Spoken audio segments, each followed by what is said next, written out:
there, Matty Double O Matty here, coming to you in post. That's right, if it looks like my voice is not aligned with my mouth, don't worry, this isn't a foreign dub.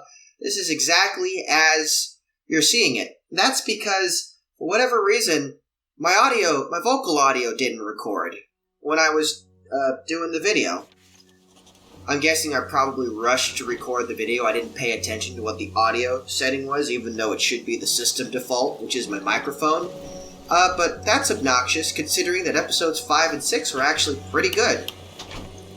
But yeah, so I'm recording my commentary in post. I have a drink with me. I'm going to be going out in a little bit. I'm actually recording it on the same day that I recorded this video, so I'm wearing the same outfit. If you're wondering why I'm dressed kind of like a cowgirl, or at least with a vest, I'm going to be going out with some friends later on to one of the gay clubs here in Orlando, and I'm well known for my outfits. You can see the ones that I wear on my Instagram, which is located to the left on your screen. Luckily, I was able to get the same handle for all of those social media. All that social media, I could use the same handle, so that's very fortunate. Not a lot of people thinking Matty Double O Matty is a good name. I guess the name works. It's Matty followed by the year I was born, followed by just Matty. But anyways, we're getting rich right now.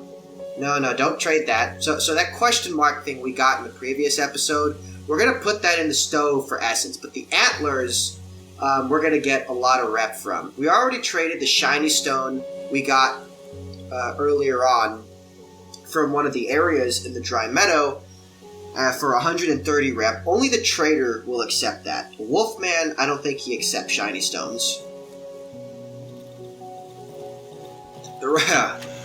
God damn, I put a lot of vodka in that. That's 3 drinks. 3 standard drinks. I need to be strong if I'm going out. If you're going out to a gay bar or a gay club in a big city, don't go sober if it's at night. But anyways, we're going to take our antlers to the Wolfman. We're going to trade with him, and we're going to get a toolbox so we can upgrade the workstation.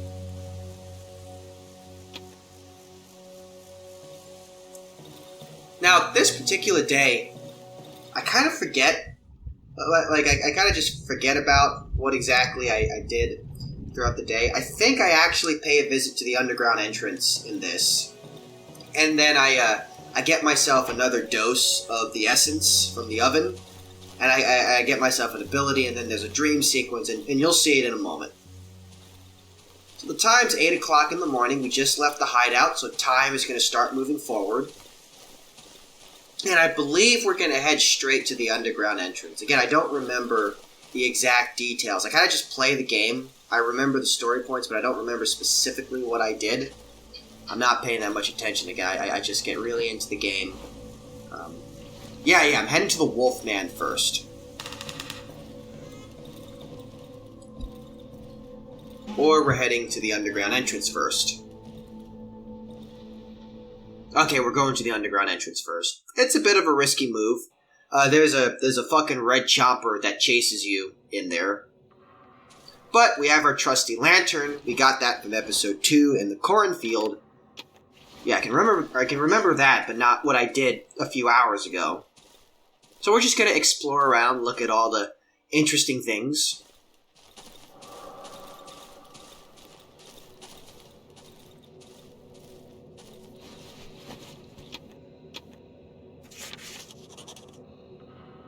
Yeah, the lantern is just too good. Usually you have to hold the actual item in your hand, but with the lantern you just keep it on you. You can have a weapon or whatever you want. Some creepy shit up in the rafters.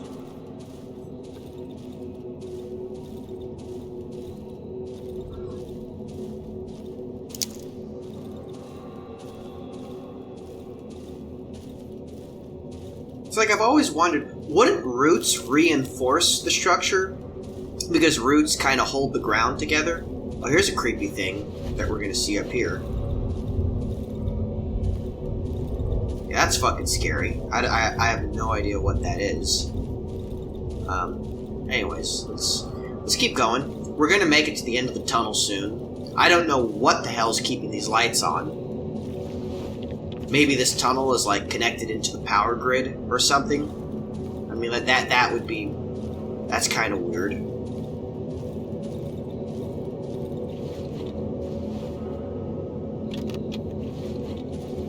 Yeah, I'm putting my lantern away to conserve gas. You know, something interesting I noticed is if you look at the top right on the game, on the game window, you'll see that time is actually frozen. I never thought it froze underground. I always thought it kept going.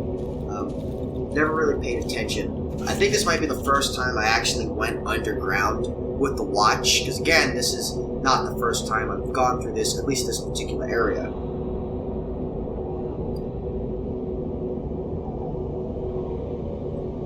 So yeah, this door is the exit to the level, to this particular chapter. So this is chapter 1. So this door exits the chapter. I think it's pretty interesting that it's in the dry meadow, whereas in most games the exit would be after the most difficult area. It's like you're so close but so far. We gotta go into these horrible areas of the woods.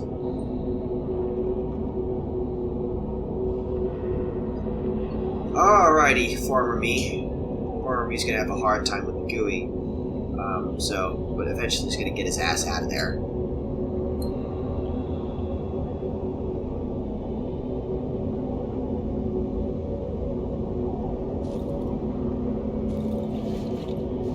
Come on, man, get your ass out of there.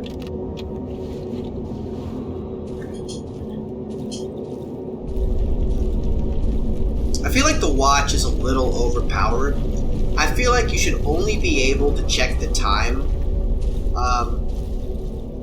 if your watch is in your hotbar, kind of like how the lantern. Now, my guy's running. There's something following me. There's a red chopper behind me. I'm kind of out of stamina, and it gets really close to me. Like look at my face. Look at my face. I'm freaking out a little bit because the chopper almost got me. Alright, now we're gonna go to the Wolfman, right?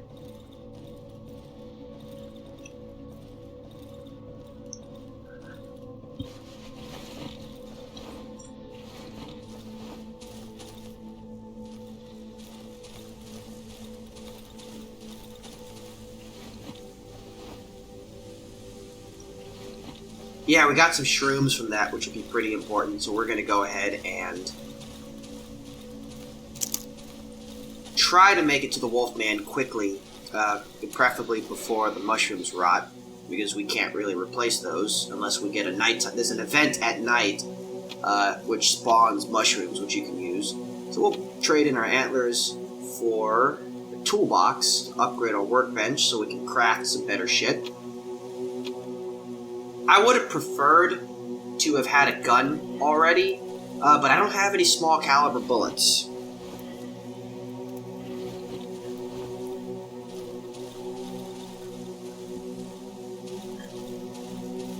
But yeah, we're going to get so much rep. What we're actually going to start doing is we're going to start stocking up on ammo.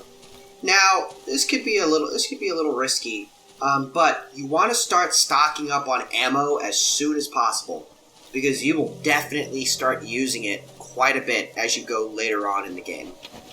This is probably one of the few games where having a gun doesn't actually subtract from the tension. Like, you have a gun, but it's clunky, it's clumsy, you take time to aim. I'm about to whoop this dog's ass. Oh, another one got me. That's fine, though.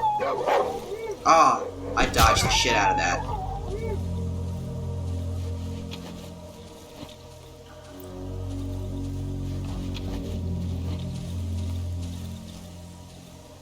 Yeah, I will say, like, one of the things I like is that because you can trade a lot of the enemy drops for reputation, the game itself has a disincentive to spawn a lot of enemies. Because dogs are easy to deal with, and if you could deal with the dogs, if the enemy spawned a lot of dogs at you, that's a lot of reputation you can get. Ugh.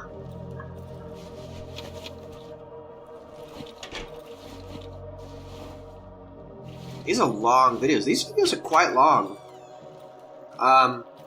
which I'm not. I understand doesn't make for the most engaging episode, but I just try to do it day by day. I feel like that probably works a little better, even if the videos are longer than what most people would typically watch. There's not really a lot I can cut, though, because I'm just doing so much. I mean, I guess there are things I can cut. We found some more mushrooms right there. I think these mushrooms will, like, bring me right up to the peak of what I need. But yeah, we get another skill here. And that kind of maxes us out for the dry meadow. There's 4 levels of skill you can get, and as you go to each hideout, the ovens get more efficient. They get 4 times more efficient. So I think Silent Forest, the oven is like 4 times, has an efficiency of 4. It's either 4 or 16. Maybe it's 16 times more efficient. I forget. But anyways, it helps limit the progression, so you're not getting all the abilities up front, and then you screw up the game's difficulty curve.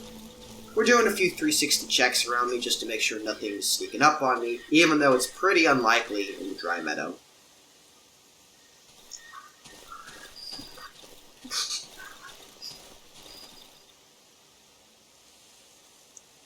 Yeah, I've lost a little bit of health. The moth ability is really nice. Like, it's really nice. It's such a nice way to gain health back when you're doing nothing at night. Which, enjoy that while it lasts, because when you actually make it to later hideouts, you're going to be doing more than nothing at night a little more frequently. So we're going to run to the oven quickly. Pop these mushrooms in. We're going to be 4 short of the necessary essence required for a dose.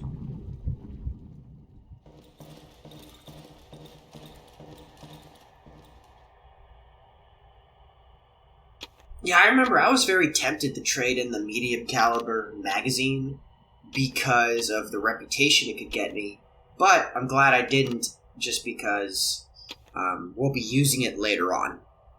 Eventually we're going to get an automatic weapon or a rifle of some kind. I don't know. That's too far along in the game.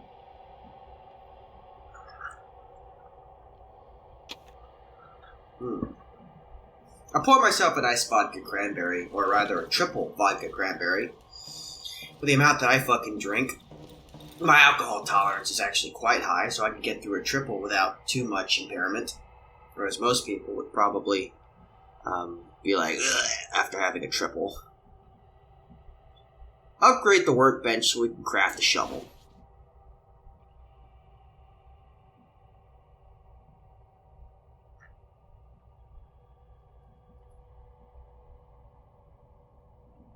I know that the light armor is actually pretty good.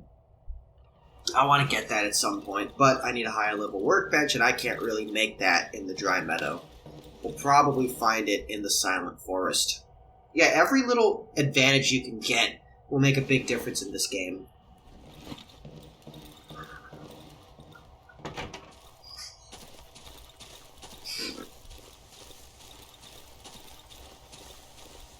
I don't know if the Wolfman doesn't sell. Maybe one of the other NPCs sells the tools that I need to get a more advanced workbench. Hopefully there's some elk in the Silent Forest.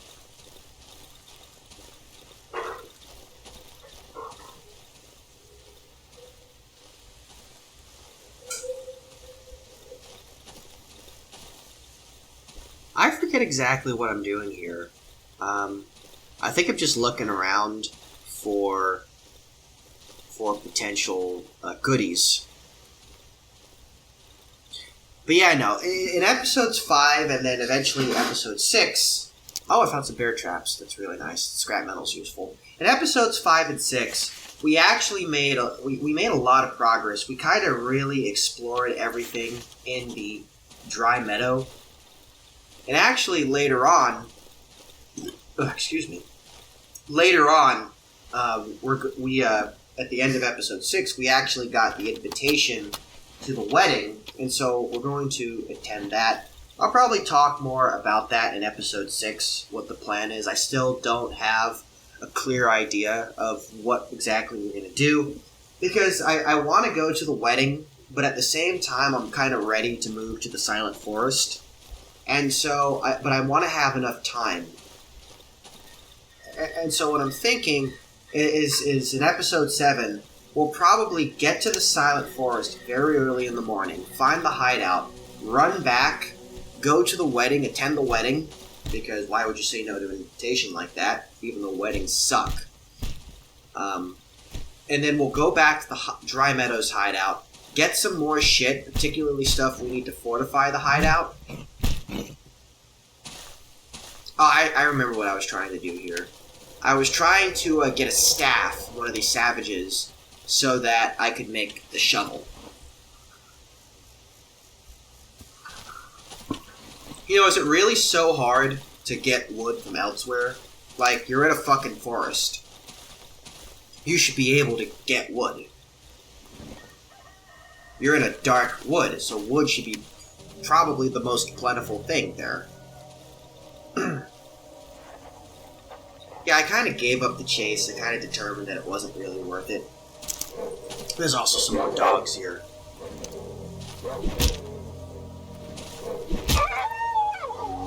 Just decimated that dog. I think there's like one more around there somewhere.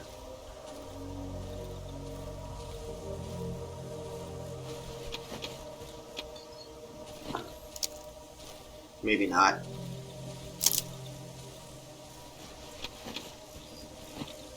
Yeah, always loot. Always be on the lookout for stuff that you can loot. Well, that's right, I surprisingly found some mushrooms there. I wasn't expecting to. And that's going to give us the essence we need to get to the next perk. But so in episode 6, when I recorded episode 6, I kind of spent the entire episode just going around the dry meadow looking for shit. Just looking if I missed anything, if there were any, crates or corpses that needed looting. And I wasn't expecting to find a whole lot, because you think, oh, I've looted, I've been to all the important areas of interest. Why would I, what else is there to find? I ended up finishing my trip around the perimeter with a full inventory. Like a full inventory. All the areas of interest have been explored, and yet I ended my trip around the perimeter with a full inventory. So that's why you always double check, or at least if it's safe to, you almost always double check and just explore, because you never know what you could find. And in a game like Darkwood, every little resource is important.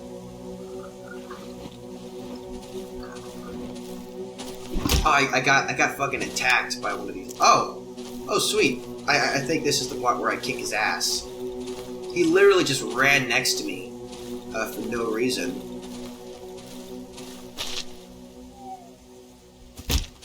Threw a rock at him. Oh, that's right. And also, he stepped on a poison mushroom and poisoned himself. So he started losing health.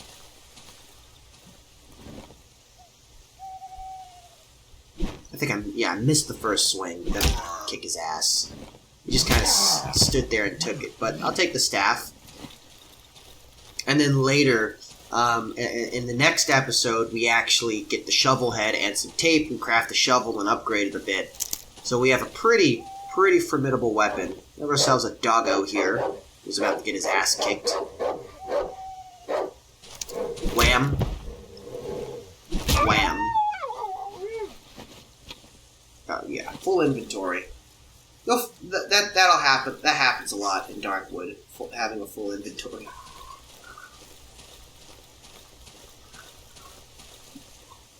I wonder how far you can expand your hotbar. I don't think you'd be able to do it infinitely. But I don't know. Let's see. We're at the underground entrance right now, so let's run back on up to the hideout, where we'll shoot ourselves up with some essence, go through a really fucked dream sequence, and then we'll move on.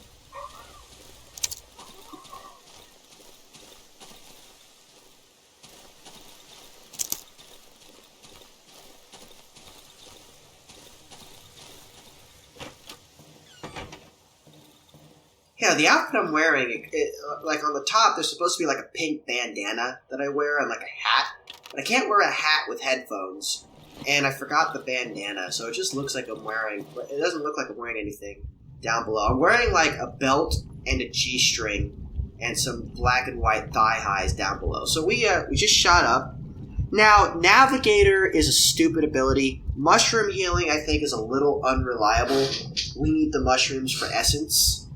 And so I ended up picking Eagle Eye just because Eagle Eye does have a lot of advantages. I can see farther, and I could probably prepare a little better if I have a direct line of sight with a creature. So I ended up picking Eagle Eye. Again, Mushroom Healing is also good, but I just didn't think I was going to find enough mushrooms to make it worth it. Of course, it took a little bit longer than that to figure that out. So look, I'm really in deep thought right now. I'm plugging the numbers right now. I'm weighing the pros and cons. You're going to figure it out eventually. Come on, past me. You'll get around to it.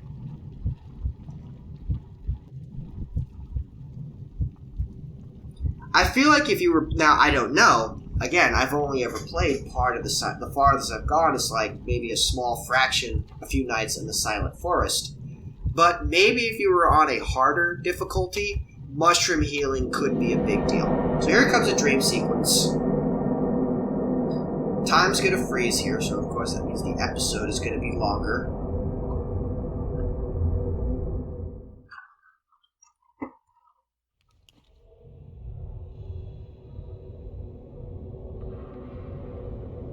You have a military flashlight. You just gotta make it through the sequence. Like, there's no battery power management, none of that shit. Just make it through the sequence. We're starting off in what is the essentially the underground entrance. So we're just gonna explore around a bit. And I think we get a shiny stone from this dream sequence. So that's always nice. That goes for 130 rep with the trader.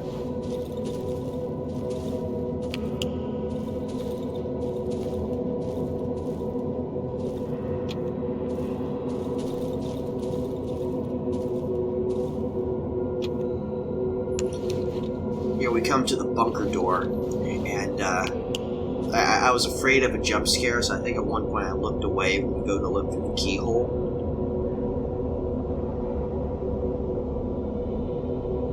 The money is calling my name.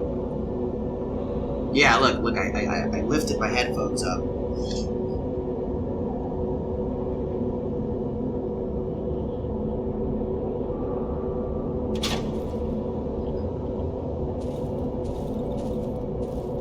Come here. So you want to follow the trail of shiny stones in these dreams. The flashlight will go wherever your cursor is. And you use that to light up the shiny stones, because they're not going to light up without a light source on them.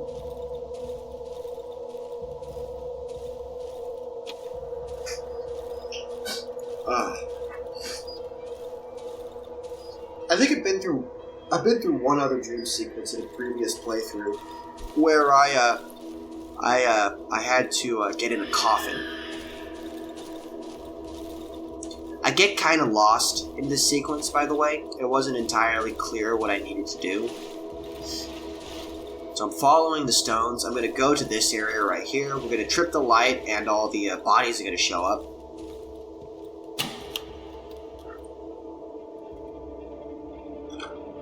Kind of look around and whatnot. Again, it's not entirely clear to me what I'm supposed to do, but not in a bad way. Like Darkwood, there's always a rough idea of what you need to do, but that's about it. Like this game really was not bullshitting you when it says it's not going to hold your hand. It treats you like an adult. You know, there's no... Like, this is a game that you could give up and be perfectly fine. It treats you like an adult, and I appreciate a game that does not baby its audience. You know, like, you got games nowadays that there's so many tutorials, and it's just, they kind of hold your hand, because, people aren't going to play our game because the game's too hard. Which, I mean, you know, sometimes games do need a lot of tutorials, but if a game needs a lot of tutorials, that's usually a failure of the game for being overly complicated and not intuitive.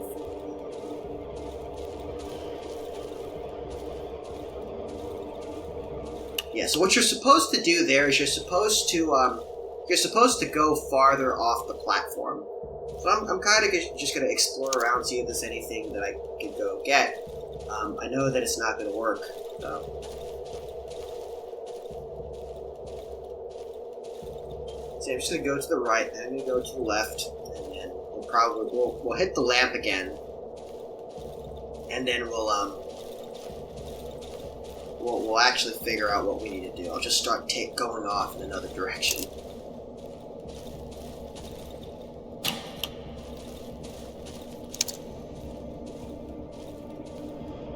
Yeah, so you go farther out, and then there'll be a giant, it looks like a fetus. So you switch off the lamp, and then you just follow the shiny stones, and you get to a bed, and then you reach the end of the dream sequence.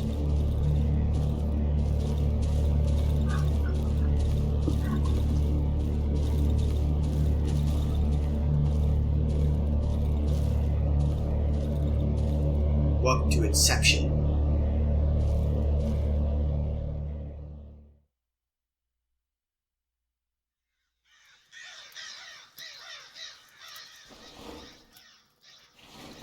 Now, what if, like, time didn't freeze? What if, like, you had the dream sequence, but, like, if you were still dreaming when it got to, like, nighttime, the fucking nighttime shit gotcha? I mean, I think that would be interesting, but that's not what happens. God, look at all the fucking gas we have. And look, we got a shiny stone from that. Yeah, look, I just realized we got a shiny stone. We're gonna be so rich with the trader after this, and if, like, what'll happen later is we'll get an event at night that actually gives us a shiny stone. So we're just gonna be so rich with the trader. It was a very lucky night. It was a very lucky night.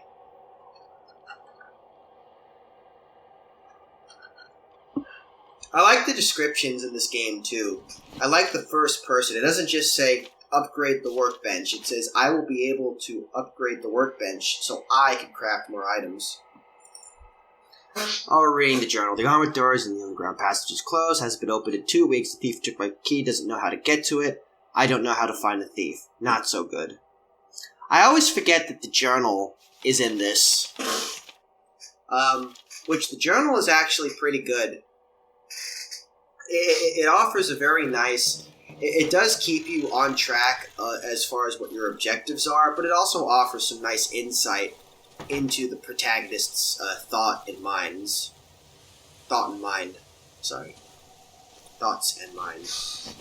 Words are apparently complicated for me right now. I'm not sure what I'm doing there. I think I was indecisive about what exactly to do. I was thinking about repairing that doorway because I had so many extra materials and because I was filling up the workbench. But what I ultimately decided was no, don't waste resources because you'll probably be using them later on. Like, I could tell you that in the Silent Forest, we're going to have to be replacing our barricades a lot more than not at all.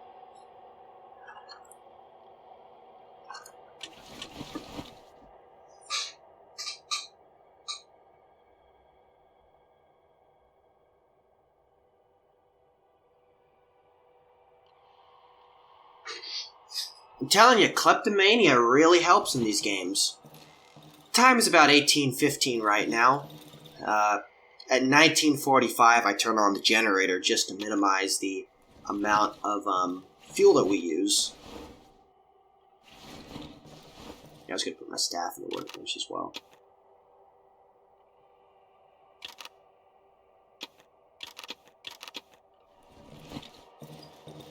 Like, that's the amount you get from the dry meadow. I can only imagine how much we're going to get from the Silent Forest. We'll probably have an entire fucking workbench full of gasoline.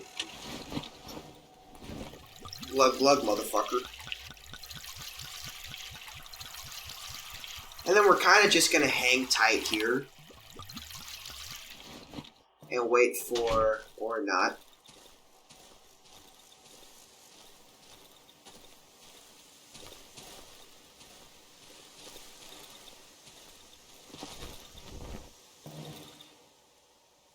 Yeah, the game doesn't tell you how to get through windows. I wish there would have been a segment in the tutorial that showed you how to get through a window. Because the game doesn't make it the game does not make it apparent at all what you need to do. Or at least if it does, I didn't see it. But again, this game does not hold your hand.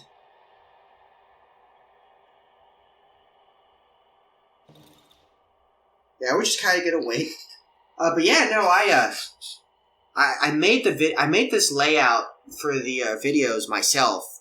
I made it in an art software called Krita. And I'm pleased with how it turned out. I like how the colors sort of come together. Blue is a very nice color. And it gives it a very professional sort of look. You know, like, I don't like how a lot of... This is only a minor gripe, but I don't like how a lot of YouTubers, they just throw their face cam in the corner of the screen. And that kind of misses some of the game. Whereas when you do it like this, you know, you can still see the game. You see the entire game. You can see the face cam, and the face cam doesn't obstruct anything. But you can also put all sorts of other stuff in the screen, like your social media. We've got a nice section for the title of the game. And, of course, my social media names, or the name that I go by on the internet, Maddie00 Maddie. I just think it looks nice. I would encourage more people to do it because it really looks professional. Like, it really looks good, and it can really help improve the quality of your video and whatnot. I don't think, I guess the argument against it would be, well, you know, the game is at a smaller resolution, but I think that's okay. I think it's alright. You can still see the game. In fact, I'd argue that it makes it better. Although I haven't tested this on mobile. I am a little afraid that on mobile, the screen might be a little too small, but we'll have to see.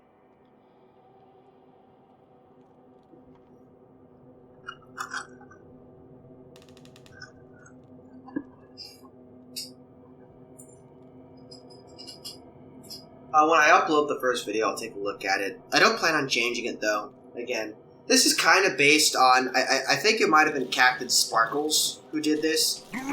Shout out to you all if you... Oh, we have a savage here. I'm about to utterly kick his ass. Oh, he's a stone thrower. Ouch. Yeah, stone throwers can fucking kill you. Yeah, you gotta be careful. If you're low on health, they'll fucking kill you. Because they got that razor-sharp accuracy. I guess if they throw a stone, that's what the control button is for. So we're just going to hang out here. But like I was saying, if you're an aspiring YouTuber, I highly encourage you to get a layout for your videos. And then if you're using OBS, you can actually you can actually set various layers in the scene, so you can make it look nice. So like an OBS. Like the background, like the GUI layer is like the first layer, and then I have the image of the name of the game, the face cam, and the game view all on different layers. Which actually for Darkwood, I was able to get away with just a desktop capture. Although sometimes you have to use a game capture, which that can be a little more complicated, and sometimes it just straight up doesn't even want to work. Although it's been a long time since I've used OBS for any sort of recording.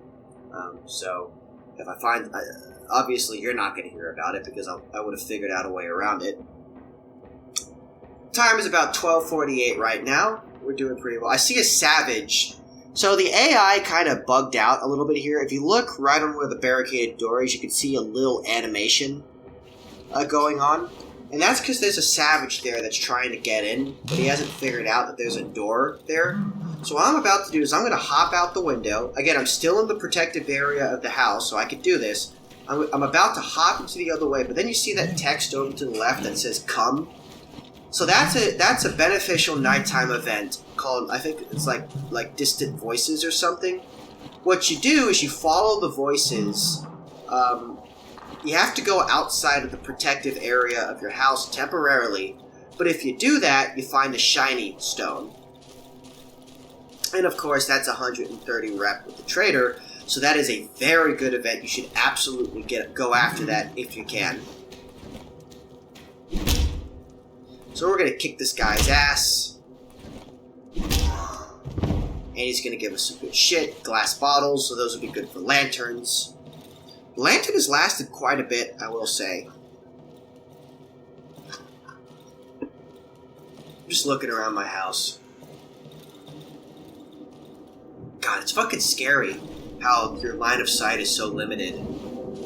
It's alright. We're gonna hop back in the bedroom and just ride out the rest of the night. Time is gonna be 5 o'clock in the morning soon. We'll have 1 hour until the swell for dawn starts up.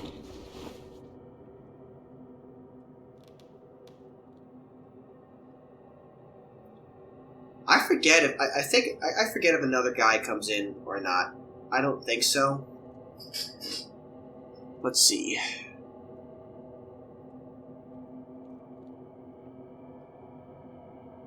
Alright, it's 6 a.m., so dawn is going to get started. So you'll start hearing like a little swell. It's probably one of the best sounds in gaming ever. You'll hear like a swell just slowly increase. I remember when I first played this game and hearing that, I wasn't sure what it was. But then it was like, 7 a.m., we've just got less than a minute left until we make it to dawn.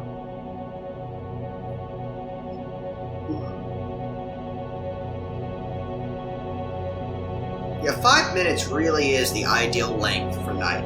It's not too long to where it just becomes boring or unfair. It's not so short. It's long enough to where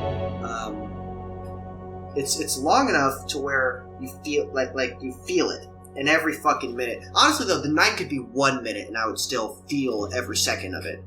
Well, we're reaching the end of the video, so if you enjoyed the video, like and subscribe. Anyways, we're done here.